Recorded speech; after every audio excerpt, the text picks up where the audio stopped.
Jai Hind everyone. Finally, America has directly involved in Iran-Israel conflict. Trump president হওয়ার পর এই প্রথম কোনো যুদ্ধে সরাসরি জড়িয়ে পড়ল আমেরিকা।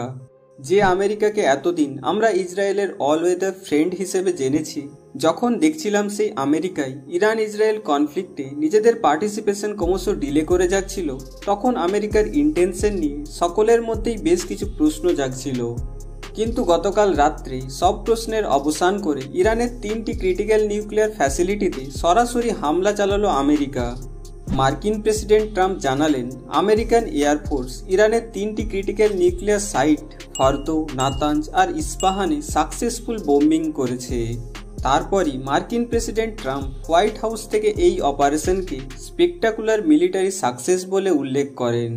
তিনি আরও বলেন, আমেরিকার এই হামলায় ইরানের নিউক্লিয়ার ফ্যাসিলিটি সম্পূর্ণরূপে ধ্বংস হয়ে গেছে। তিনি ইরানকে আরও সতর্ক করে বলেন, ইরান যদি এরপরও শান্তি স্থাপন না করে তাহলে আমেরিকা আরও বড় রকমের হামলা চালাবে ইরানে। এইভাবে ইরান ইসরায়েল যুদ্ধে প্রথমবারের মতো সরাসরি জড়িয়ে পড়ল আমেরিকা। অন্যদিকে ইসরায়েল যদিও প্রথম থেকেই ইরানের নিউক্লিয়ার প্রোগ্রামকে সম্পূর্ণরূপে ধ্বংস করতে আমেরিকার সাহায্য চেয়ে আসছিল।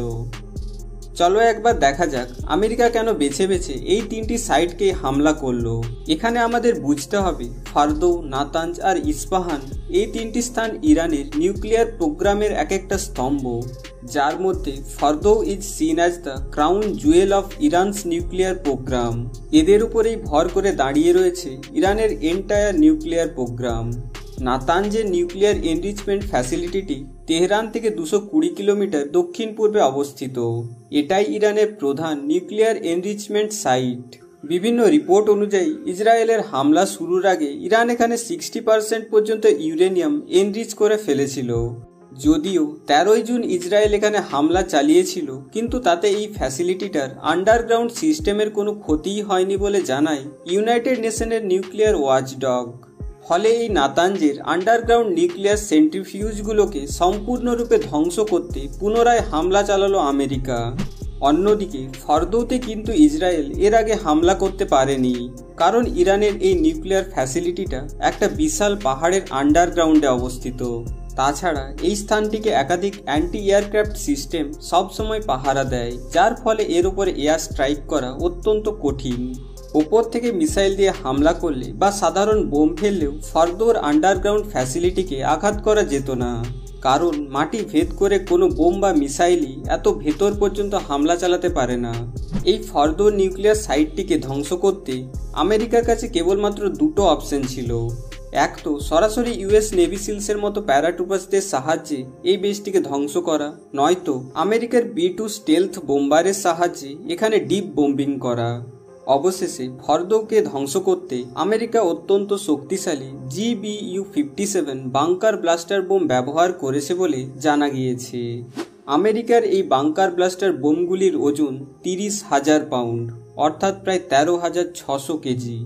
এগুলি মাটির ভেতরে ডিপ পেনিট্রেট করে শক্তিশালী গোপন বাংকারকেও ধ্বংস করতে পারে।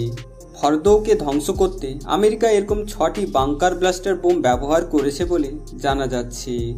এই বোমগুলিকে কেবলমাত্র আমেরিকার B-2 স্টেলথ বোম্বার থেকেই ড্রপ করা যায়। অন্যদিকে ইস্পাহান নিউক্লিয়ার টেকনোলজি সেন্টারটি ইরানের ক্যাপিটাল তেহরান থেকে 350 কিলোমিটার দক্ষিণ পূর্বে অবস্থিত। এটা মূলত ইরানের নিউক্লিয়ার সায়েন্টিস্টদের রিসার্চ ও থাকার জায়গা। ইরানের কয়েক হাজার নিউক্লিয়ার সায়েন্টিস্ট এখানে কাজ করেন। তাছাড়া এখানে ইরানের নিউক্লিয়ার প্রোগ্রামকে সহায়তা করার জন্য চায়নার নির্মিত 3টি রিসার্চ রিঅ্যাক্টর ও ল্যাবরেটরি রয়েছে।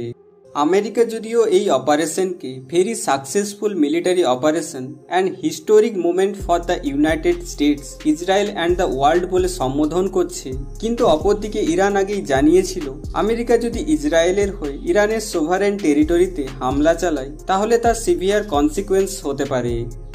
আমেরিকার প্রেসিডেন্ট ট্রাম্প যদিও আমেরিকার হামলার পর now it is the time for peace বলছেন, কিন্তু এরপর ইরান কি চুপ করে বসে থাকবে বা ইসরায়েলের সাথে সিজফায়ার করবে সেটা নিয়ে দ্বন্দ্বে রয়েছে গোটা পৃথিবী।